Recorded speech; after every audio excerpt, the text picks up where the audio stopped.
Welcome to our webinar today, and thank you for attending. My name is Sue, and I work at Medit as a product manager. This is Dr. Ahmad's second time participating in our webinar. The topic of his presentation today is clinical tips and tricks to ensure perfect scans, especially focusing on crown and bridge works. This is so exciting for me. Here, Dr. Ahmad, how have you been? How you doing, Sue? And thanks again for welcoming me on the webinar. I've been very well. Still recovering a bit from IDS, which was a very, very busy period, but back in the clinic now and feeling good. That's nice. So actually, before going over the webinar, I would like to remind you that this webinar will be recorded and we will make it available on our YouTube channel, Medit Academy, shortly after the webinar done. And after the presentation, Dr. Ahmad and we will have a Q&A session, and we have already received questions in advance via email. So Dr. Ahmad will answer those burning questions following his presentation.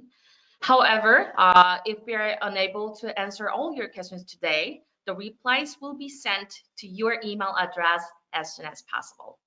You may also contact Medit.edu, medit@medit.com, with any questions you may have.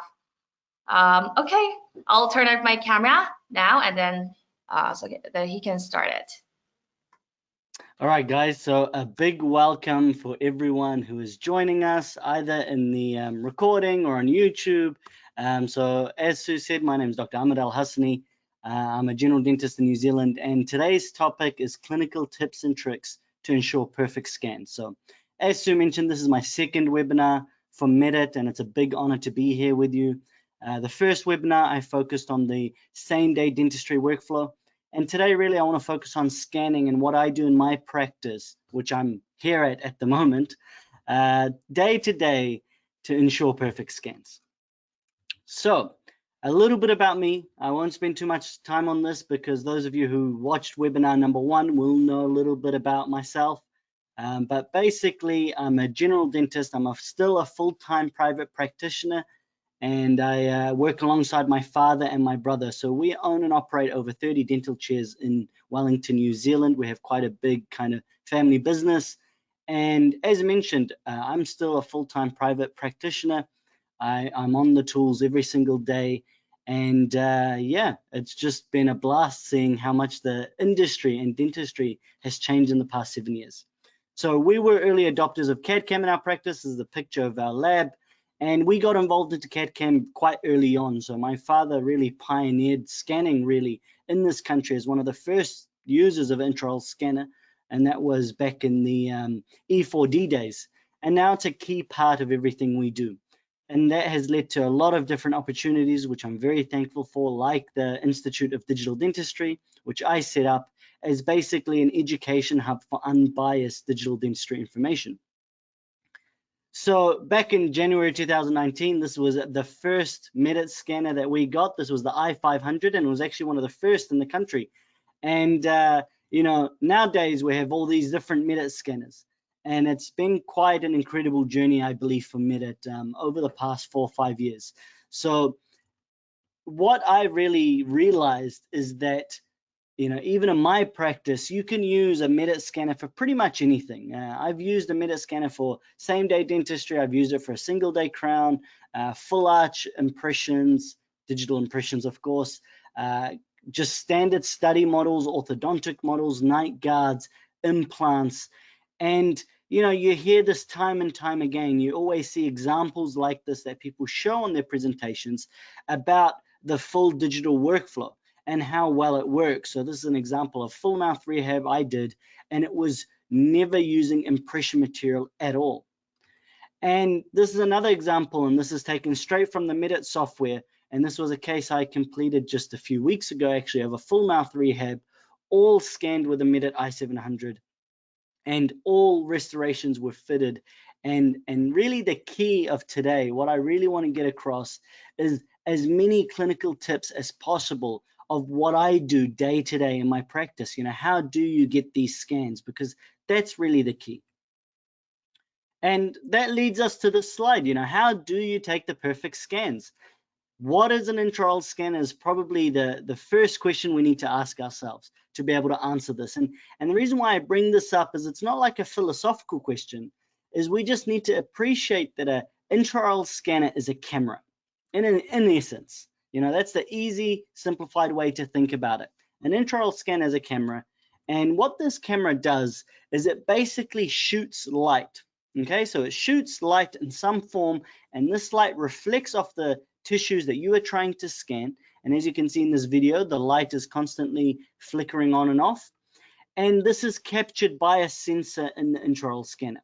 Now, why this is important to understand is basically this, if you clearly understand this, it really makes all your scans go perfectly well, because obviously if there's any saliva, if there's any debris, if there's any soft tissue in the way of this intraoral scanner, you are going to have issues with your scan. And so what the purpose of today's webinar really is to guide you on how to be able to achieve this day in, day out. So where do you start? And really, I think hopefully most of you have already got a scanner. If you are already have a Medit scanner, that's perfect. If you are on the fence, I give you a gentle push to get into it ASAP, because digital dentistry is changing very quickly. It's a very exciting field, and you just need to go out there and invest. The second thing is you need a computer. So a lot of distributors these days will sell you a computer with your scanner, and that's fine.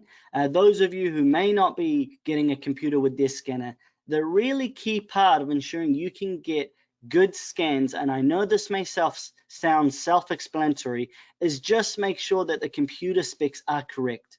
And I can't stress this enough, guys, because I've seen and I've trained a lot of dentists that use Medit scanners.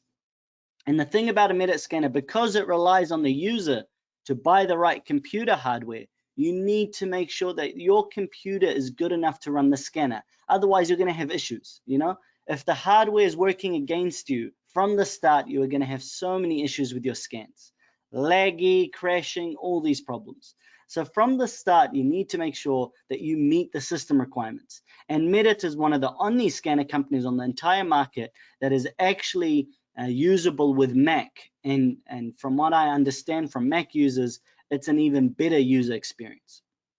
So make sure you meet the user requirements. And that's all I'll talk about that, because that is quite self-explanatory. So you are set up, you have the scanner, you have the computer, you are now ready to scan. What do you do? First and foremost, you need to use correct scan strategies. And I know this is a topic that's talked about, all the time. And I'm also aware that in the Medit software, there is smart stitching and all these AI features that allow you to, get around scan strategies. But without a doubt, the reason why we have scan strategies is it improves your scan speeds. It increases accuracy, and this has been literature proven that rather than haphazardly scanning around, if you use the right scan strategy, and that involves a continuous, fabrication of this digital impression rather than stitching a whole lot of data together, that will improve accuracy. And it helps minimize errors in your scan. Now, I have this short video playing because I don't want to go over scan strategies too much, because everyone's heard about it. But as you can see, the occlusal is scanned first, and then the palatal, and then the buccal, or any variation of this. And this basically shows how I do a scan in my office. And so one key thing that you can see here is how I get the contact points. So you can come quite buccal and rotate the scanner to get the contact points. And you can also approach the contact points from the palatal.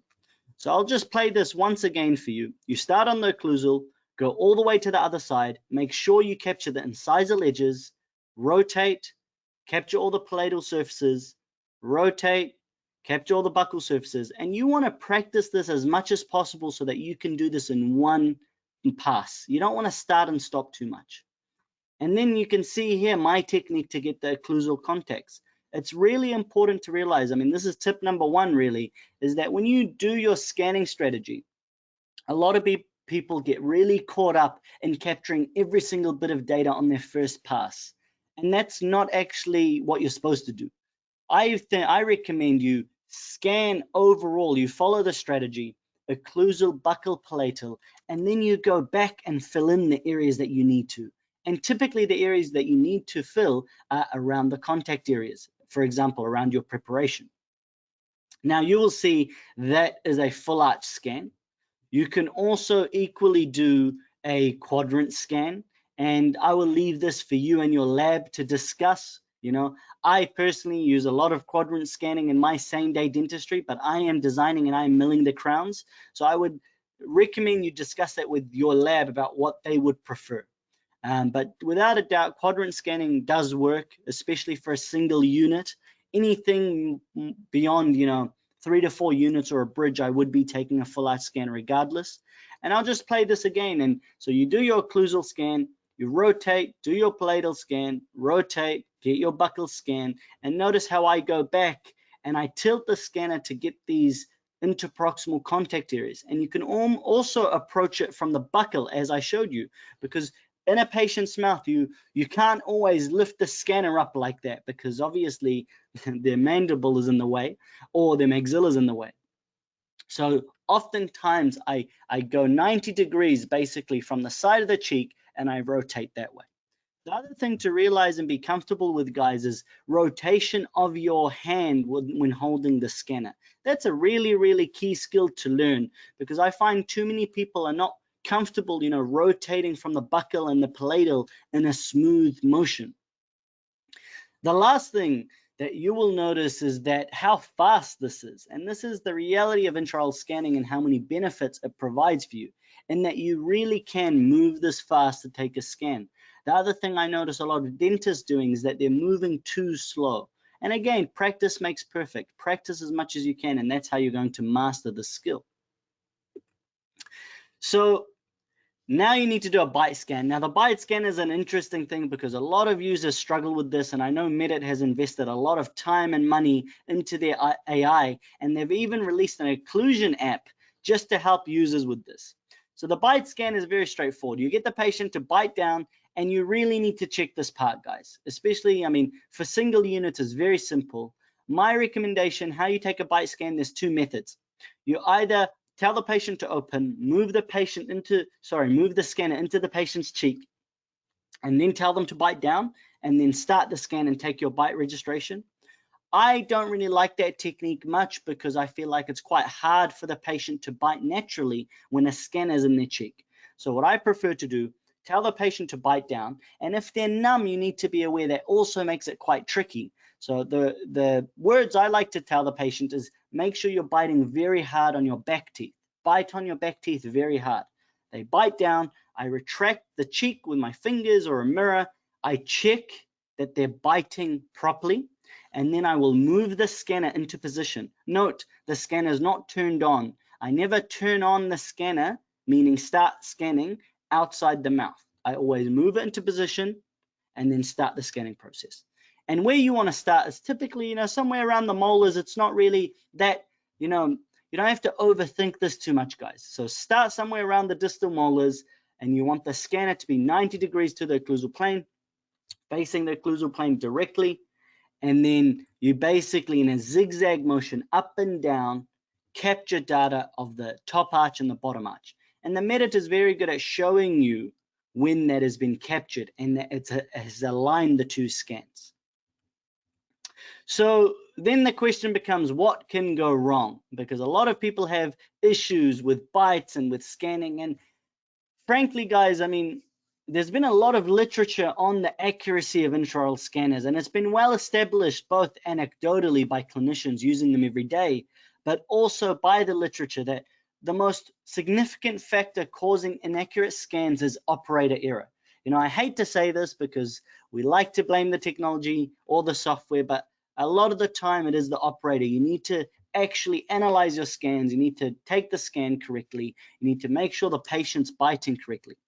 Now, common things that can happen with an incorrect bite scan is something like this, where the patient is just not biting correctly at all. Now, this may be okay if it was like a leaf gauge or something like for a sleep appliance, but for this, if this was for a crown, this would be a big no-no. The more common things that users are seeing is stuff like this. So you can actually rotate your scans and look through them. Now, if you see a few contact areas where there is some show through of one arch through the other, that's okay. Like on the left-hand side here, if I get my laser pointer over here on the left-hand side, this is generally okay. But where there's a lot of show through, like here, you have a few options.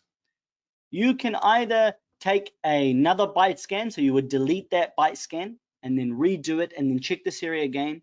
Or if you're finding this is happening to you a lot, what I usually recommend is take a bite scan on both sides, obviously. And you can also analyze this with the new occlusion analysis application by Medit. So a lot of these bite issues, if you look at it, what I would recommend is you just repeat the bite scan and you should see some improvement in this aspect. And if that's still not working, you would do bilateral bites. So you would do a bite scan on one side and a bite scan on the other. And try give the scanner as much data as possible to be able to align this properly. And this is another example of too much show through. You can see one arch is showing through the other here and here where the laser pointer is. And once again, just keep an eye on this. The key thing is that just like we were trained in dental school, when we take an impression, we pull out the impression and then we analyze it before we send it to the lab. The same thing applies to scans, my friends. So a lot of the time, I don't know why dentists don't analyze their scans. So you need to, after you've taken your scan, you need to look, you need to check it, make sure it's accurate, make sure it's correct. The lab will pick up a lot of this slack, but this is why labs complain a lot of the time about dentists scanning. It's because of issues like this. So always just keep mindful of that. Rotate the scanner and look where you're scanning and look at the bite registration. Check that there's not too much show through. Now, the real key thing about perfecting scans is controlling the scan area. And what I mean by scan area is that, you know, the area of vital importance. So if you're doing a crown preparation, the area of vital importance is your crown preparation and contacts either side. And really, this is what makes scanning so good if you do it correctly. Because if you control this area properly, scanning is very fast, it's very accurate. You know, you just can't think of taking an impression ever again in your practice. The issue I find is when clinicians do not control the scan area properly. They have constant issues with their scanners. They have inaccurate scans, poor fitting restorations, and this is where the frustration creeps in. So, and I mentioned this last time in my first webinar, and I'll keep repeating it because it's such a vital thing to realize. Guys, I do a lot of crown preparations, much like many of you out there.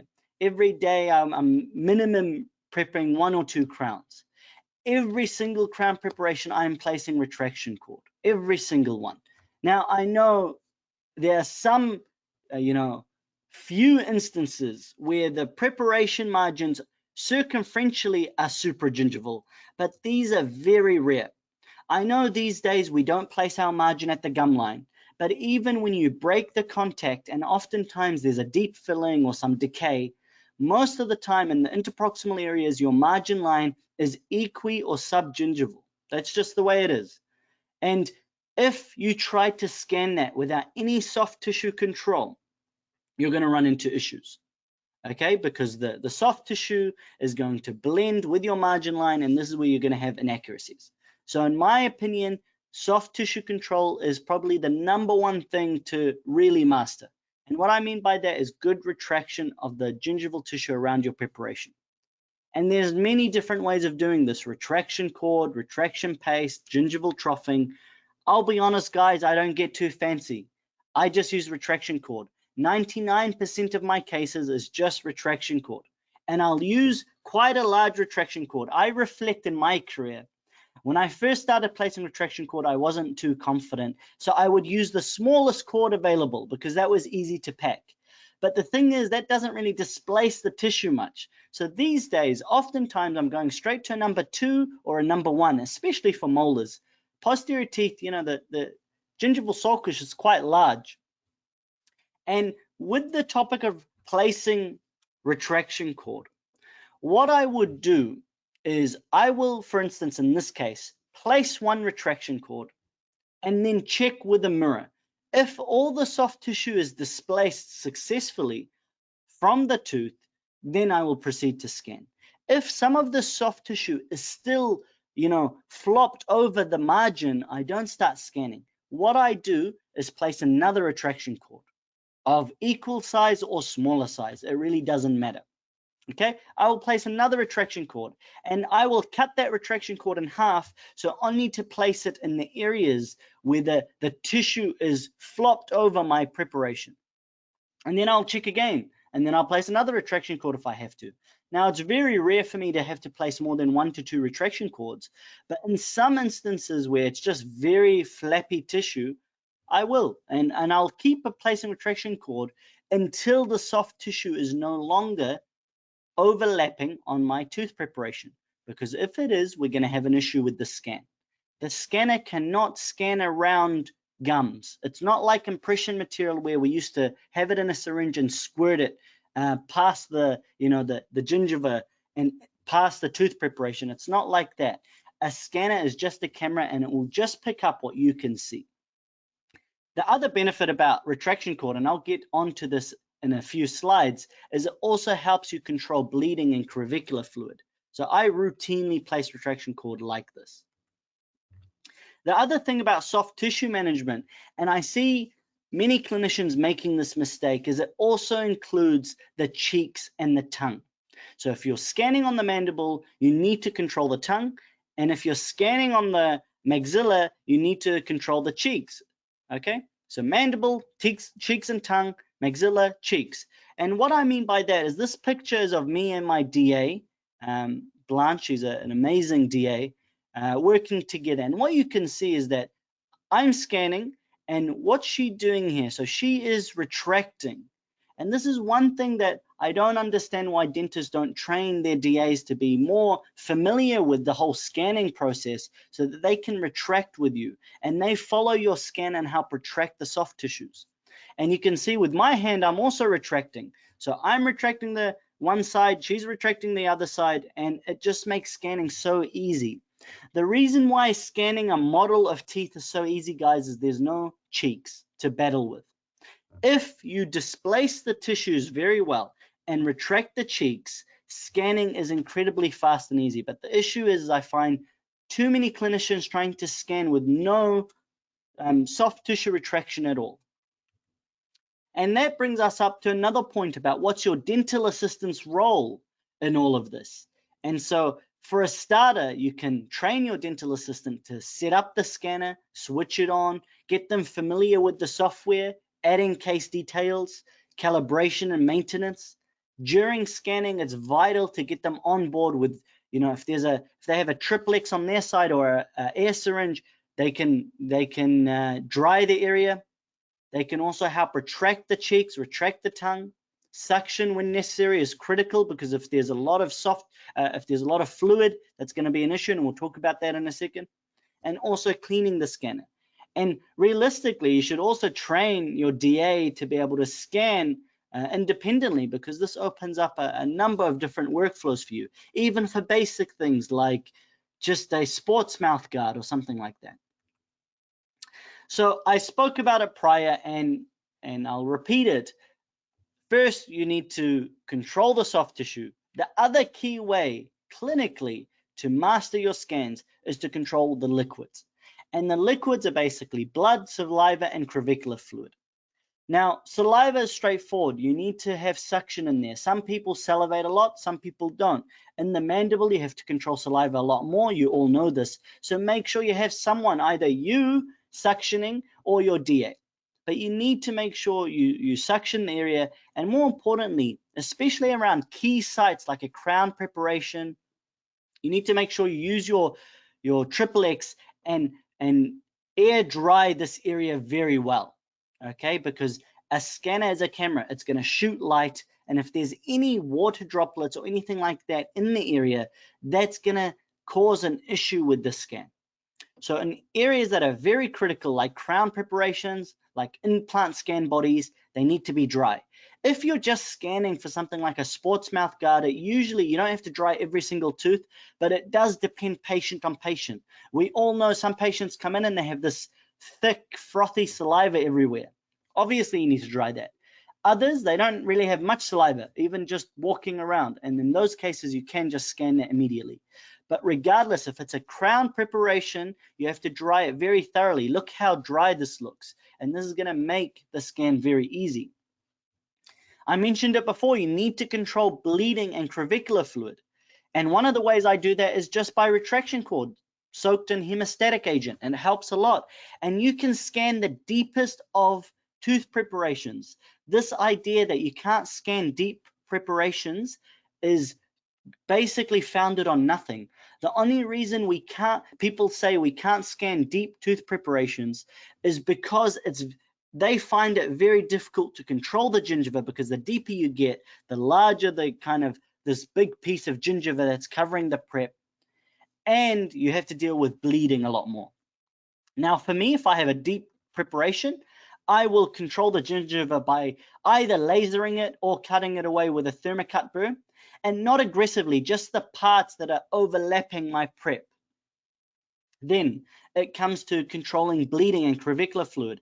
I place retraction cord. I don't care how deep the margin is, I always place retraction cord.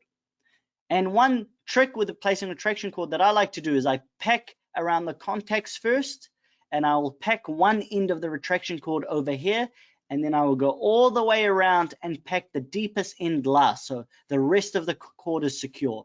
Because sometimes packing on the deep end can be frustrating, because you press it and it moves. You press it and it moves. But if the rest of the cord is secure, it makes that a lot easier.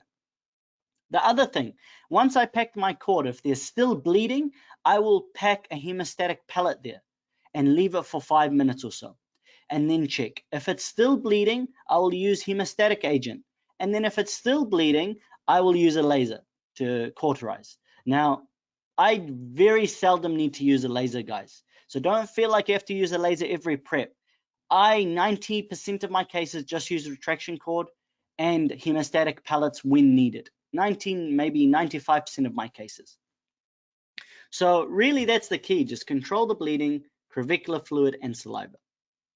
And then you get to a point where you're something like this, where you have your preparations, everything is well controlled, you can clearly see the margins. If you look in a mirror or you take a DSLR photo and you can clearly see the margins like this, the scanner is going to have no problem at all scanning this. When I do go to scan, I'll dry this a bit better, because you can see there's some saliva or crevicular fluid here. So dry this, and you can see the retraction. Okay, always retract the soft tissues. I'm retracting on one side, DA is retracting on the other side. And then you can scan very simply. I don't need to go over scan strategies, because I know a lot of you are tired of hearing them. Everyone talks about them. So scan it as you would, and then you get a very clear scan, and that can go to your lab. And they will be much happier if you use retraction cord, because it makes their job a lot easier. So how do you know your scan didn't go well? It's very simple. You have to look at your scan, because if you have any of these issues, you need to delete the scan and rescan it. Or you can erase just this area and rescan it. I personally, look, this is just a bit of personal preference. Scanners are so fast these days. If it's just a quadrant scan, I'll delete the whole thing, because there's also been literature to show that if you delete and then rescan and then delete and then rescan, and you keep doing this, it actually involves inaccuracies. So if you're finding yourself doing this more than 2 to 3 times, I would suggest you delete the whole scan, control the area properly, and then rescan. And what this artifact is showing you here is, if you ever see a bubble like this, basically this is either some form of liquid, either blood or saliva. So any bubbles like that, and they commonly occur in molars as well on the occlusal, but oftentimes they don't matter if you're just doing a sports guard. But if you see a bubble like this around your margin, and obviously the patient doesn't have like a bubble like this or a concavity, so this is an issue. And this is where you would need to control that area, and you can already see the bleeding anyway, and then rescan. Here's another example where the tissue may be slightly overlapping the area. Now, with the software itself, you may get away with this, and you may be able to cut this out, but you want to check these areas. So what I recommend is, after you take a scan, you check the area very thoroughly. check the margins. That's really the key. Check the margins all the way around and make sure you don't have any missing data. So getting the perfect scan, I just want to take a bit of a sidestep and talk about scan sprays. Now, scan sprays are something that's not going to be very familiar for a lot of people, especially if they're new to scanning, because it's not really a market norm anymore. 6-7 years ago, guys, scan sprays were basically almost mandatory, and even before that, about 8-9 years ago, in some of the first or second or third generation scanners, they were mandatory. What a scan spray is, it's basically, it comes in a can, a lot of different companies sell it, and you can spray, and it creates this kind of contrast medium on the area. Now, I mention it just so you know, I haven't needed to use a scan spray in about 6 years, 7 years maybe. It's just not something that's common or needed really with modern scanners, as long as you dry the area well. But I do know some clinicians like to use it for very deep preparations. It does help somewhat. And some clinicians also like to use it for shiny restorations. Again, just on the topic of shiny restorations, because I know this comes up so much, how do I scan metal? I've never had an issue with scanning a metal restoration with any scanner out there. And really what you need to think about is, once again, a scanner is a camera. It is shooting light, and that light reflects and it is captured by a sensor. The reason why some metals are hard to scan is because you're basically getting a lot of reflection of that light, and it blinds the sensor. It can't see what it's doing. So how I get around this when I'm scanning metals, and I've scanned RPDs, I've scanned full gold crowns, I've scanned the really shiny amalgam fillings from Japan. Now, how I get around this is essentially you just angle the scanner in a different way so that light is not all reflecting back into the sensor. So it's just about angling and using your wrist motion around that metal. But if you need to, you can use scan sprays, and obviously software, which we will get into later, has scan modes in there to help make this easier. Edentulous scanning is something of interest for a lot of people, and this is probably the hardest scan to do properly, because you need meticulous scan strategy, you need to know what you're doing, and you need to retract the soft tissue very well. Once again, if I gave you an edentulous model on a bench and I told you to scan it, it's quite easy. The issue people have with scanning edentulous scans inside the mouth, intraorally, is the soft tissue management, because they don't retract the soft tissues enough. And oftentimes I even get the patient to use cheek retractors and hold them, especially for the lower, if it's a resorbed arch. Just retract the cheeks, and then it makes everything much easier. And you have your DA to help control the tongue. Now, very briefly, let's go over the scan strategy for a maxillary arch. You always start on the rugae, okay, because that is where most of the really key information and obvious landmarks for the scanner are, this rugae area. Because if you imagine, if you scan this, it kind of looks the same as this, so you can start getting stitching errors. So if you start here, it gives the scanner more data to be able to basically connect all the images together. So you start on the rugae, and how it works is you basically move along this area and build that whole scan up. And then you continue to go back to the rugae, scan more of the maxillary arch, scan more of the residual ridge, start moving towards the buccal, and then lastly, you scan the palate. And look, there's all sorts of different scan strategies out there for scanning edentulous arches. I know Professor Lo Rousseau has some, every company has some. The most important thing is that you follow some strategy rather than just trying to do it haphazardly. A lower mandibular edentulous ridge is one of the hardest things to scan, because you have the tongue. This is often very resorbed. You have the floor of the mouth moving up and down, and you have the cheeks. And the key in scanning this is just soft tissue control. Retract the cheeks and hold the tongue really well, any way you can. I like to use a mirror. There's ScanMate. There's a lot of different tools that you can use to retract. But the key part is that if you scan an area and then the tongue moves and the floor of the mouth moves, and it's basically changed that area for the scanner and makes it very hard to continue. You need everything to be immobile essentially, and it makes it quite an easy scan to do. Dry the area and scan it. And where you start on the lower arch is the retromolar pad, and you just treat it like your normal full arch scan. You go around the arch and you go across, rotate, and then scan the buccal.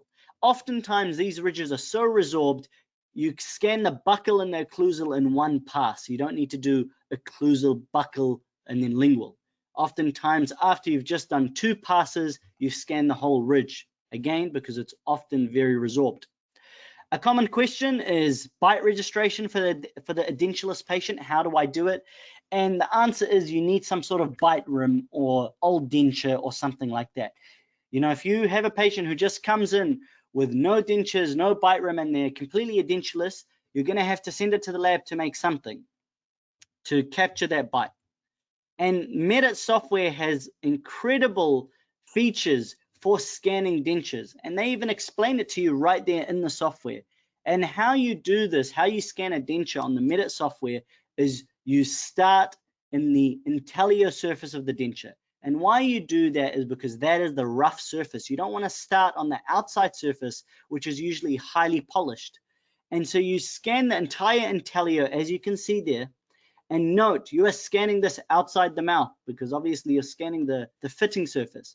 And then you rotate across, and then you scan the buccal, you scan all the teeth, you scan the occlusal, as you can see there. And what you can also see is what the Medit software does, which is really cool, is that once you scan the intellior surface, it can recognize the fitting surface to your edentulous scan, and it will join it together for you, which is a really cool feature. This is the same example for the lower denture. Scan the fitting surface first, rotate, start scanning some of those flanges, and you can see automatically it has already aligned that with the model scan. So then becomes the question, what if the denture is loose? Sometimes patients come in and their denture is very old and it's very loose, and you simply do a pickup impression. This is one of the only times I will do impressions in my practice, and it's for a pickup impression of a denture, and then you scan that. So it's very straightforward. So with your scanning goals, what you really want is you want a clean, efficient, precise scan. You want an accurate scan of the site of interest, and for the single crown, your site of interest is your crown preparation, your contact areas, your opposing arch, and your bite. And you really want to master getting an accurate bite registration.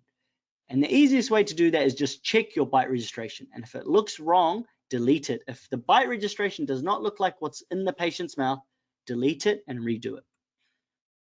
And then you basically can go from doing a single crown scan, and as you develop and get more comfortable, you can move on to a whole quadrant.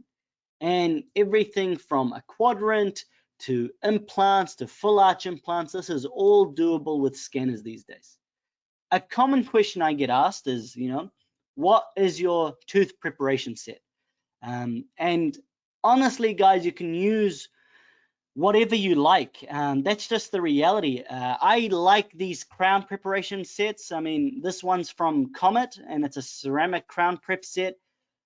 Equally, a lot of companies make these. Everything from Brasler, Meisinger makes them. So the reality is I never use these for years. I've only been using a crown preparation set for the past maybe 2 years, and because all you really need is a good combination of cylindrical burs that you like to use.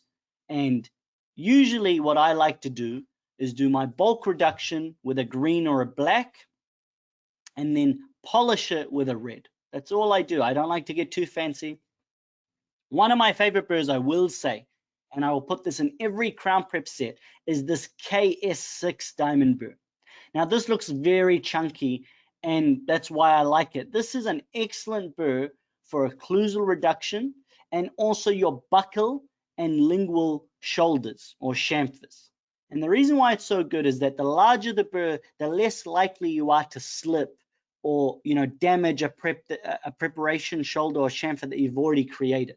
So I really like to use this spur, and then I would usually follow up with something like a fine diamond cylindrical.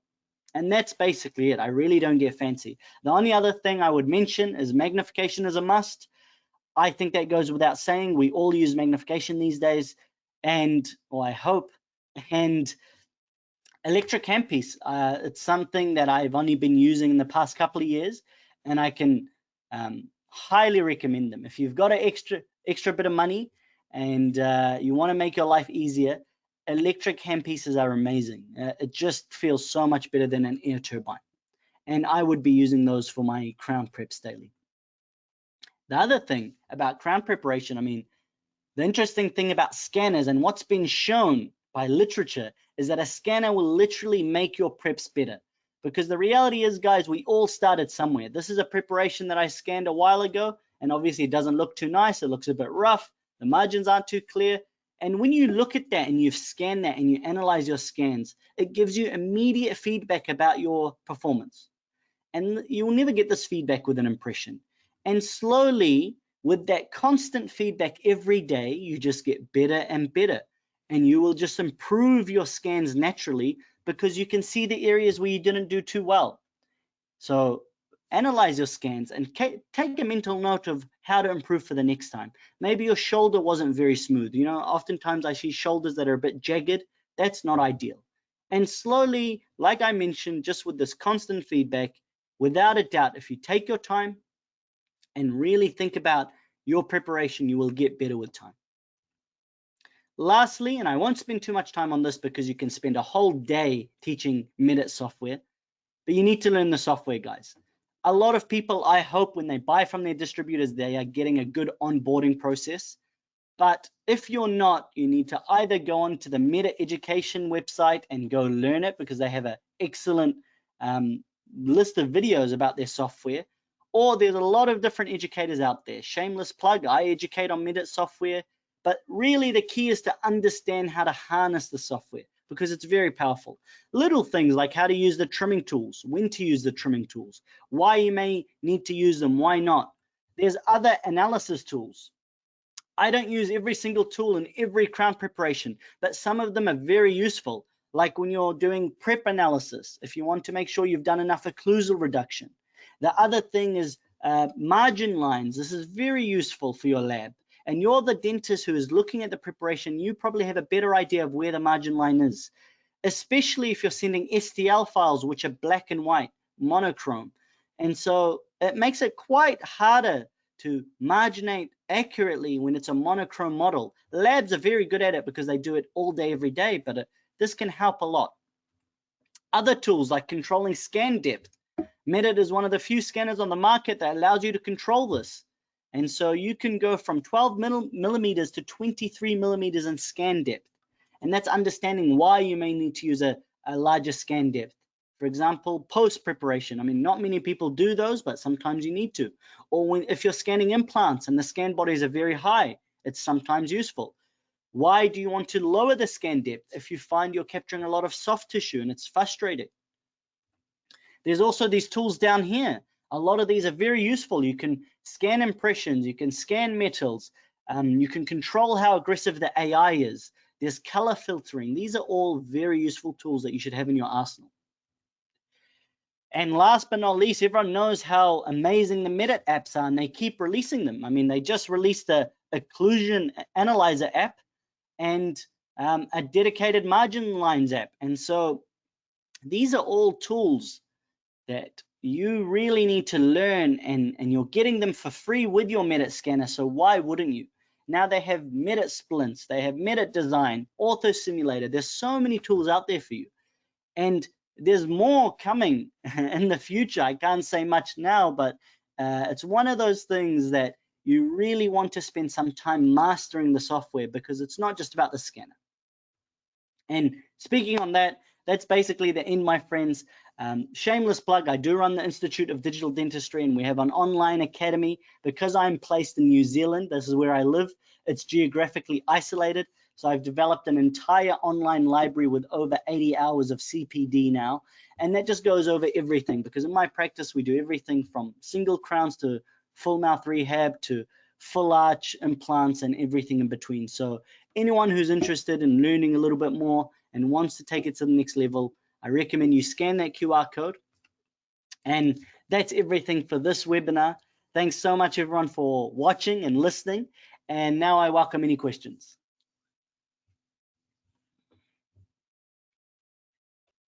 All right, Doctor, thank you for sharing all your tips with us.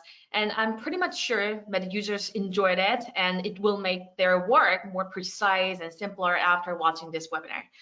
And for more information, in the new update, fantastic preparation review feature has been added. So please update it and try them out. Right, next, let's move on to the Q&A session. So let me read the question number 1.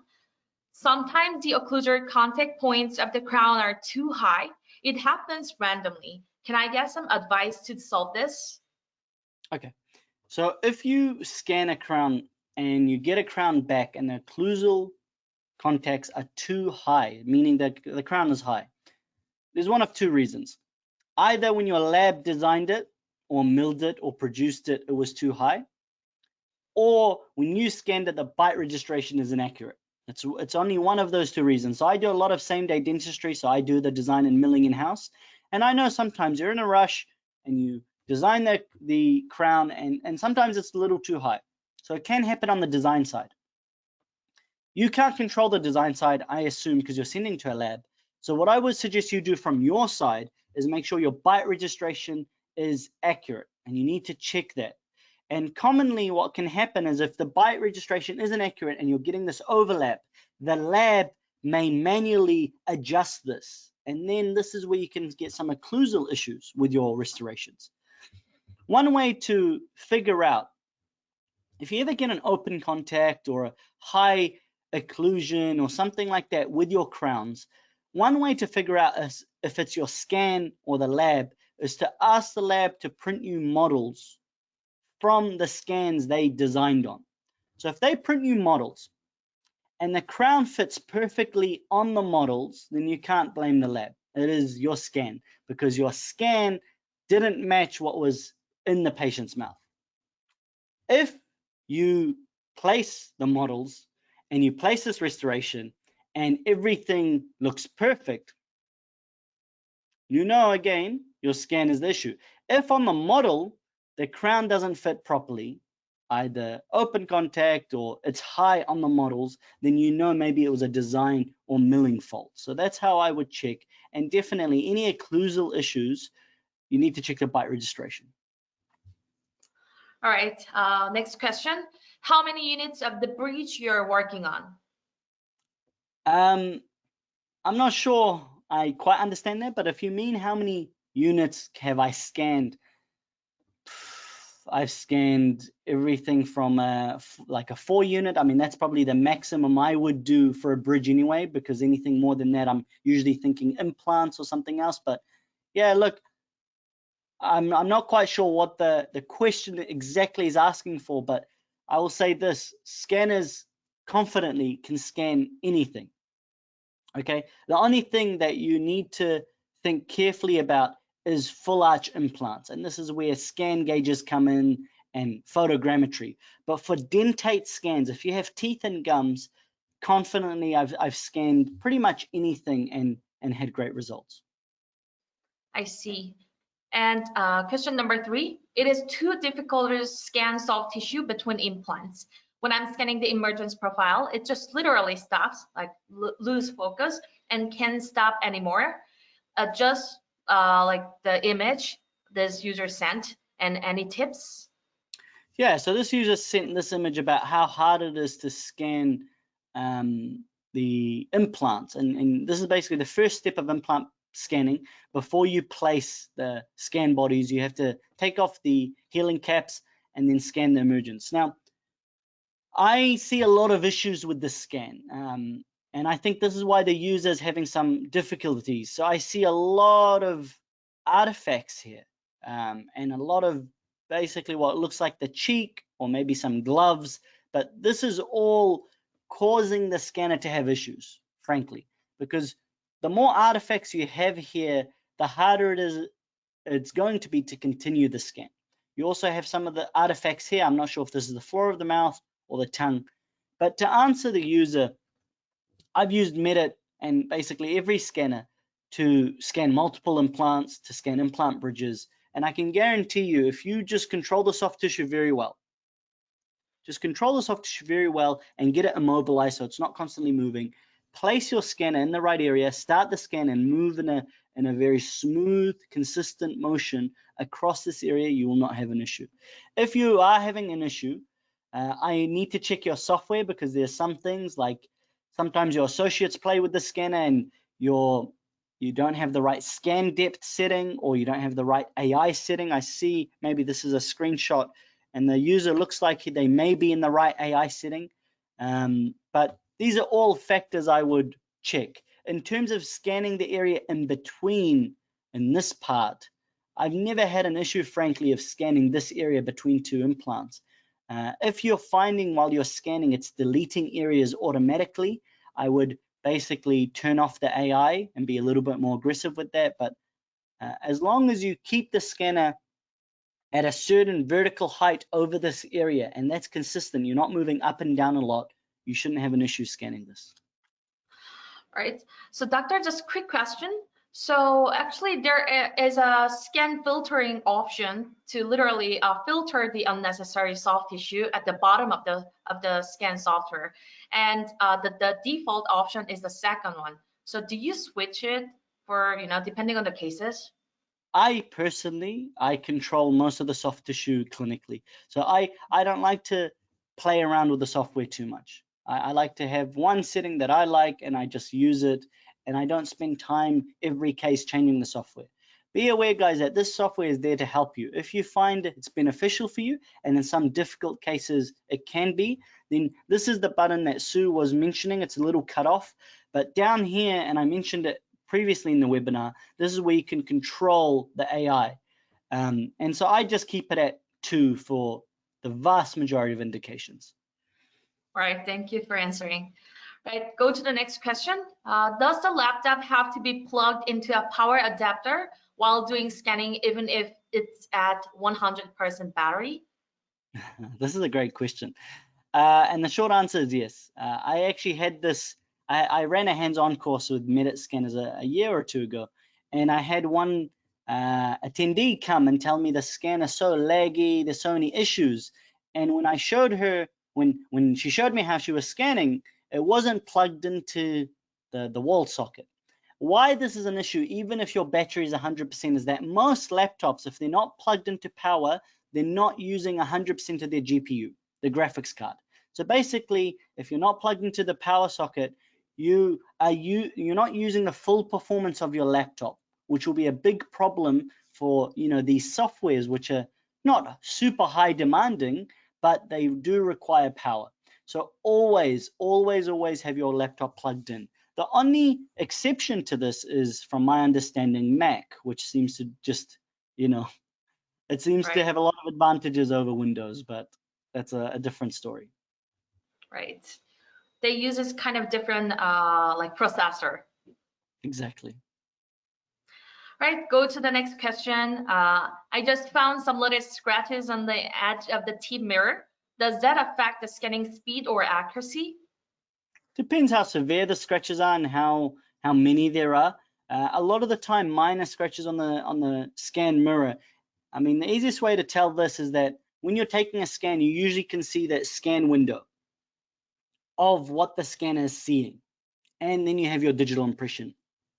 So if you're looking through the scan window and there's a big gash or a big scratch, then this is going to be an area where the data can't be captured. So yeah, it can slow you down. It can cause issues. But if it's minor scratches and it's not actually being seen by the sensor, then you can continue to use the scanner tip. It really just depends on the severity of the scratches. When in doubt, I would suggest replace them. But yeah, I mean, scratches can range from, surface to big gashes in the mirror. All right. And the last question, how do you scan metal, such as highly polished custom abutment? It is challenging for me, and there is a metal scan function, but I don't think it really helps me. I mean, this is a great question. And again, I personally scan metals just by putting the scanner on the metal and basically scanning it from as many different angles as I can, because it's all about getting that light to reflect away and not into the sensor fully. So that's how I do it. I very seldom need to do anything else. If you haven't had much success with the metal scanning mode, the only other recommendation I can suggest is use some adjunct to your scanning. So a lot of these metal scan bodies, I believe you said, or scan posts, a lot of them these days can be sandblasted lightly, and this can help tremendously with scanning metals.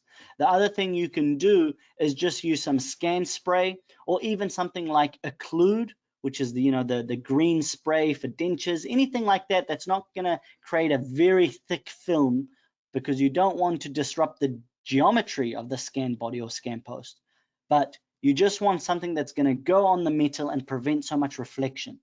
Once again, I never use these things. I find just by scanning alone, making sure all the lights are, your overhead light is not shining on the metal. That's also a key part. And make sure your loop lights are turned off, because any lights on that metal can make it harder to scan.